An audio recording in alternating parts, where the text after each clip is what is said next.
Good evening. It's my pleasure this evening to introduce to you all. Some of you have participated in making this opportunity available for Alexander Howard, who went to Hog Island on our scholarship, your funded scholarship, that Boulder Audubon supports every year. And he's going to give us his take on what happened and what a great time he had. But first of all, I want to introduce Alexander. And this is his bio that he sent to me. I love this. Do you mind if I read it, Alexander? Okay. He said he's a student at sophomore at Twin Peaks Classical Academy in Longmont. He plays soccer for his school and also ice hockey for the Lafayette Locomotive. Is the Locomotive the name of the club I play the club? for. Okay, very good. I wasn't familiar with that. So he's an active participant in those two sports. His favorite birds, now get this, roseate spoonbill. Who doesn't love a roseate spoonbill? I'm from Texas. That's a great bird. A white ibis, and of course, the Atlantic puffin, of course, which I hope you got to see when you were in Hog Island. No, I didn't see any. You didn't see any, okay. He says he's been birding since he was 8 years old, has been going strong ever since. He goes birding with the Niwot Bird Club, bird group. And this is what I love. He says he tries to go birding as often as he can, even if it's blowing snow or rain in the extreme cold. Now that's a strong birder for you. Okay. So take it on. I've got He's one. got, okay. What happened? Yes, please. Is it muted? Like Carol said, my name is Alexander, and this was my first experience at Hog Island in June of 2024. This picture was taken on the first morning. One of my cabin mates woke us up at 5 a.m. to see this very nice sunrise.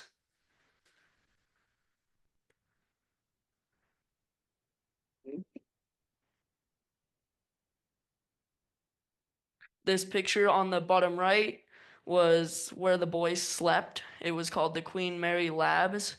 The upper floors were the boys' dorms, and this was the boat ride in on the pontoon across the channel. The picture on the top left was the Todd Wildlife Sanctuary placard where the Todd Brigham family donated the island to the Audubon Society to save the island. The Snow Goose 3 was the boat the Hog Island chartered for the week for us to tour the harbor and go out to Eastern Egg Rock Island on the third day. This black scoter female on the left was seen the first day as soon as we were settling in, and one kid was jumping up and down with excitement on our porch because he'd never seen a black scoter before. The common loon was on the first full day. It's a breeding of plumage in Scoter Hole, which was a section of the bay where we went on a tour where there were scoters, loons, and guillemots everywhere.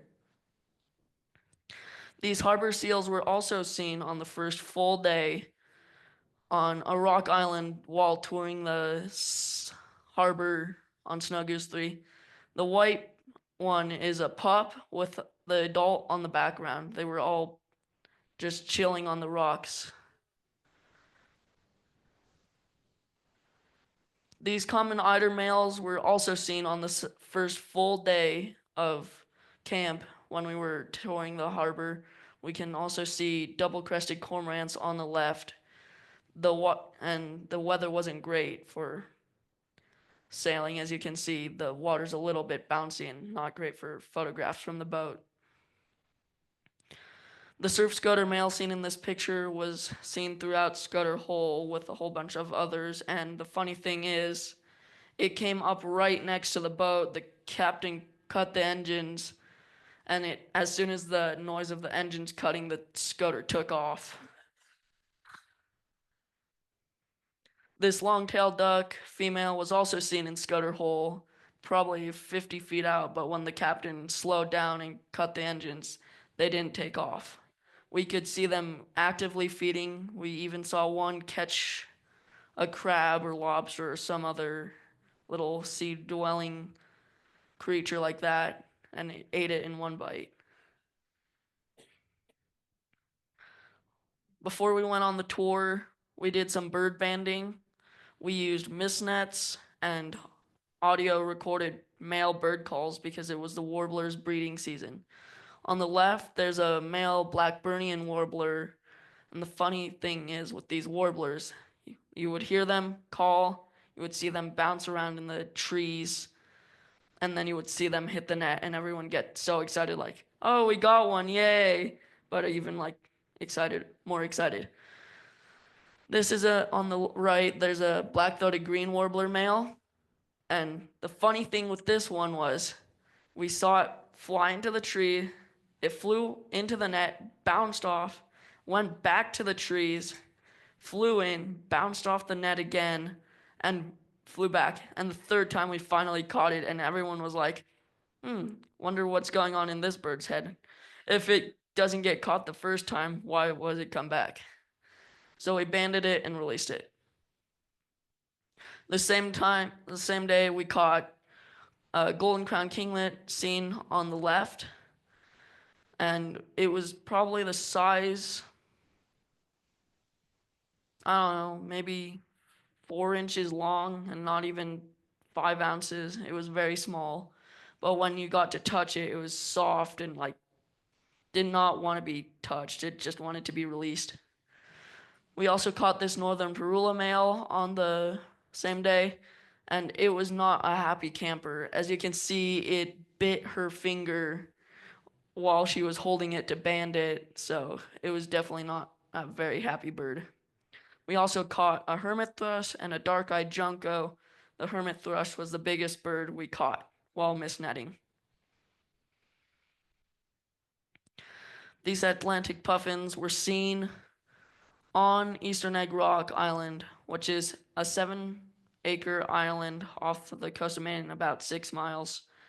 We took the snow goose out, which took about an hour and a half or so. Then we got off the Snow Goose 3, which couldn't fully come into the island because there's no place, like no harbor. So we got in a dory, which is a little rowboat-like thing, and one of the counselors paddled us in, and we landed. And these puffins were like immediately right on the rocks, off the trail. This puffin was seen from the blind I was in, which was called Welcome to Heaven.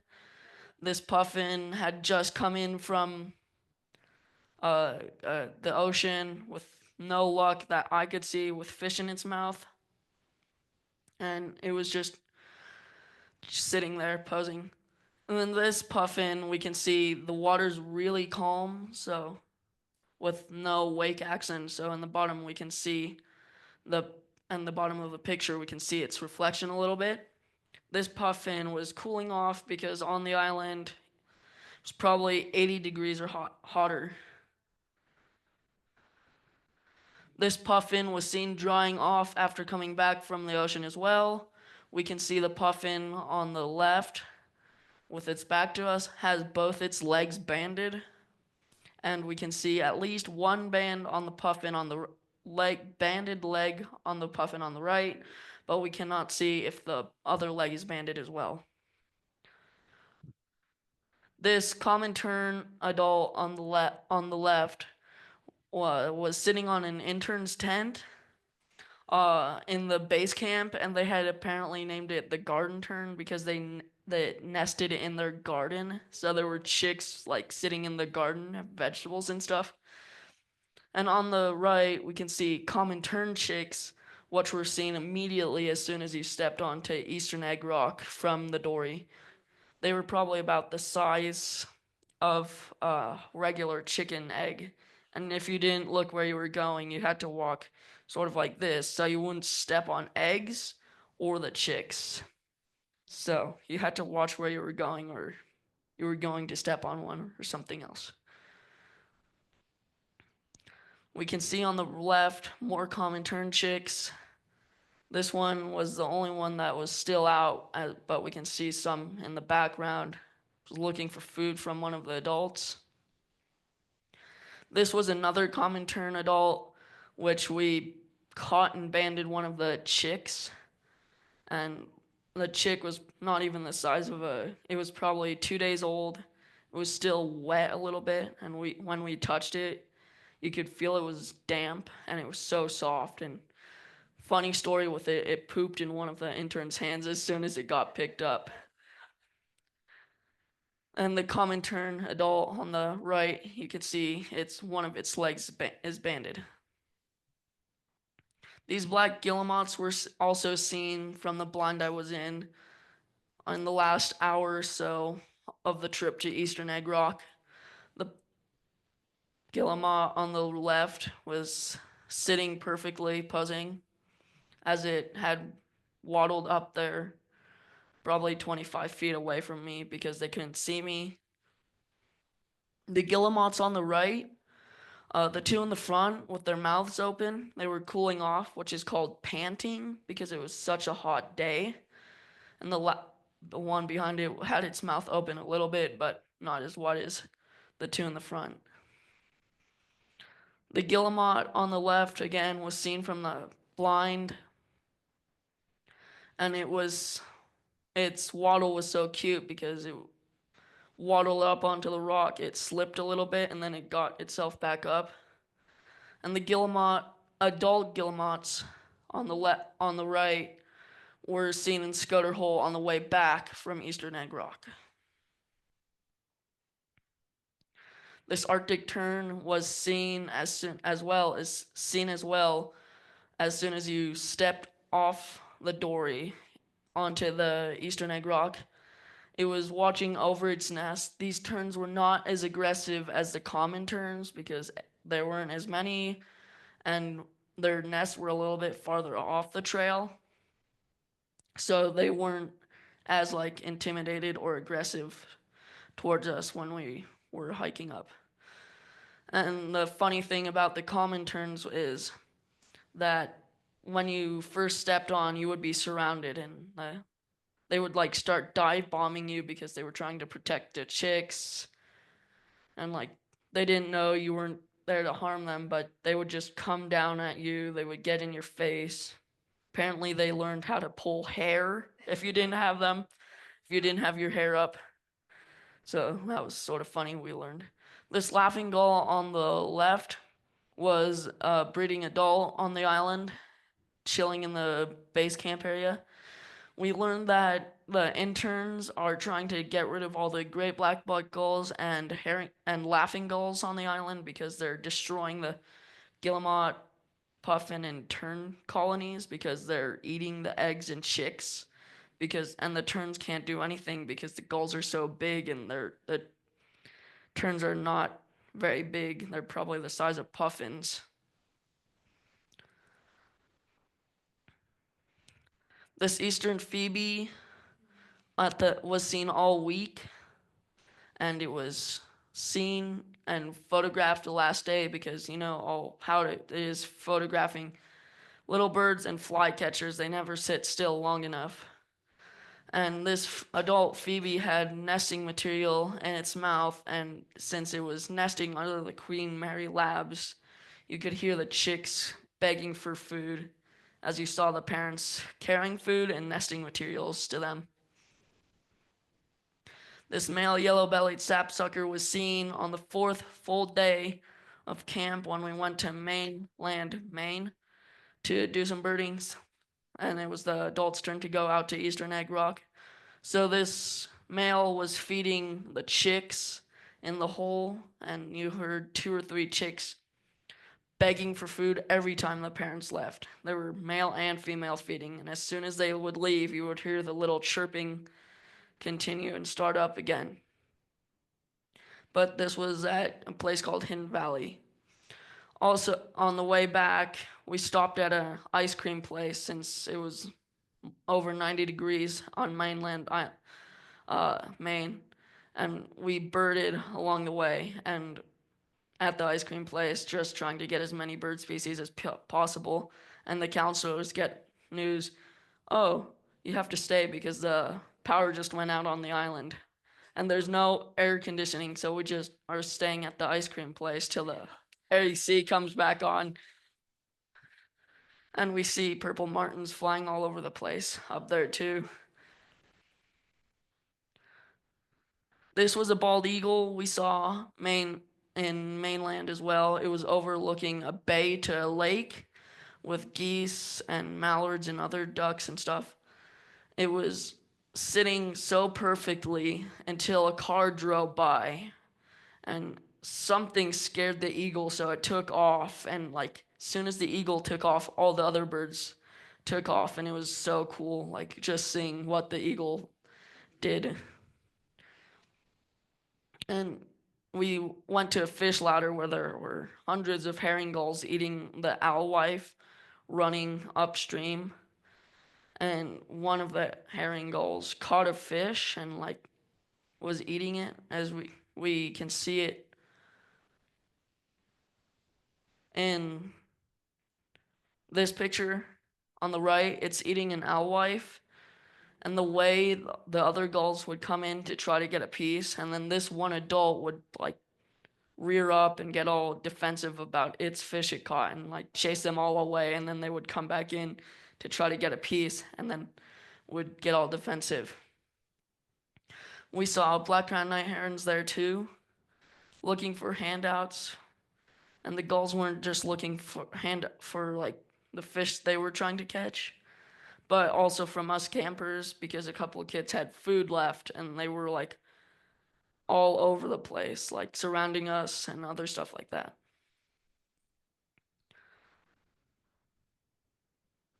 And another story about the sapsucker is that when the male came back, it crawled into the hole, and then we didn't see it for another 5 minutes, but we heard the chicks. We're like, did the male leave or is it in there? And then we see the female come back with food, and then the male came out and left, and the female went in. So we were thinking they were tag teaming, staying with the chicks while the other one went and got food. And that was my trip to Hog Island. Thank you. I would like to give a special thanks to the Boulder Audubon Society for giving me this opportunity and a one-in-a-lifetime chance, and the Niwot Birding Club, and an especially special thanks to Carl, Eve, and Ju Tan, who helped give me all the attention and give me rides from birding and stuff. Thank you. Thank you, Alexander. That was great. We could take a couple questions. If you're in the room, raise your hand and let me bring you the mic so the Zoomers can hear your questions. Then we'll make a couple of announcements and I'll introduce our main speaker after that. Any questions for Alexander in the room? Anybody on Zoom? Anybody in Zoom got a question? I We do. have I would like to know, Alexander, did you keep a journal with all these stories, or do the pictures bring them back into your mind? I kept a journal with them, and the pictures brought back memories, like how much of a fun time I had with all the new kids I got to meet and make new friends, like right off the bat, even on the pontoon boat on the trip into the island. Trish Nice. has a question as well. Trish, do you want to ask that now? Unmute and ask if you like. Yes, hi Alexander. I just wanted to ask you, how many birds were life birds for you in Maine? I probably had 30 life birds with probably 48 to 50 seen on the trip the 1 week, and I had 2 more on a place, Maine Audubon, before me and my dad went back to the airport. Couldn't get enough birding in for the week. Oh, that's fabulous. Loved your slideshow. Thank you. Yeah. Very, but I think we have a couple questions in the room now. How did you get rid of or discourage the gulls from Egg Island? The interns would usually chase them off, like start running after them, or just make they're afraid of loud noises. So they're not very startled, but they would still startle easy. So it wasn't hard to get them all up, but they're just trying to control the population. All right. Thank you, Alexander. That Yeah. was amazing. Your photos are great.